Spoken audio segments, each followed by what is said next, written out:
দুপুর বন্ধুরা। আজ হচ্ছে রবিবার, ছুটির দিন। আর রবিবার মানেই তো একটু খাওয়া দাওয়া হবেই। আর এই যে আজকে মেয়ে রান্না করছে, এঁচোড় হচ্ছে। এই যে মশলাটা কষাচ্ছে, আর এই যে এঁচোড় সিদ্ধ করা হয়ে গেছে। এখানে আলুও ভাজা হয়ে গেছে, এঁচোড়টা করছে। হয়ে যাক, তারপর তোমাদের ফাইনাল লুক দেখাবো। আর এখানে ইলিশ মাছের ভাপা হচ্ছে, টিফিন বক্সে হচ্ছে আজকে। যেখানে বসিয়েছি ভাপাটা। আজকে তো আমাদের এখানে প্রচণ্ড গরম, ভীষণ রোদ্দুর উঠেছে। এখন কথা হচ্ছে, দেখতে তো ভালোই লাগছে। দেখা যাক রান্নার পর কেমন হয়।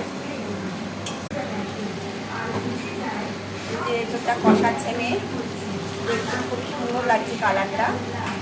পরে বোঝা যাবে কেমন লাগে খেতে। এখন কী দিই? লবণ লবণ দিল। আর তোমাদেরও রবিবার দিন কী কী রান্না হচ্ছে একটু কমেন্ট করো। আর মাছটা এখানে নামিয়ে রাখছে, গরম আছে তো, নামানো হোক তারপর। ক্যামেরা কি ছবি তুলছো? দেখ, এই যে রান্না বান্না হয়ে গেছে। এবার তোমাদের দেখায়, এবার খেতে বসবো আমরা। এই দেখো এঁচোড়, পুরো একদম মাংসের মতো একদম কষা কষা রান্না করেছে মেয়ে। এঁচোড়টা খেতেও ভালো হয়েছে, একটু টেস্ট করেছিল ওরা। আর এখানে হচ্ছে এই যে ইলিশ মাছের ভাপা। আর এখানে যে স্যালাড কাটছি, গরমের দিন এখন তো স্যালাড লাগবেই।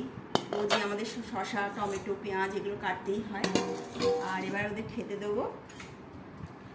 আর যদি আমার ব্লগটা তোমাদের ভালো লাগে তাহলে চ্যানেলটা একটু প্লিজ সাবস্ক্রাইব করে দিও। আর ভিডিওটা ভালো লাগলে একটা লাইক করে দিও।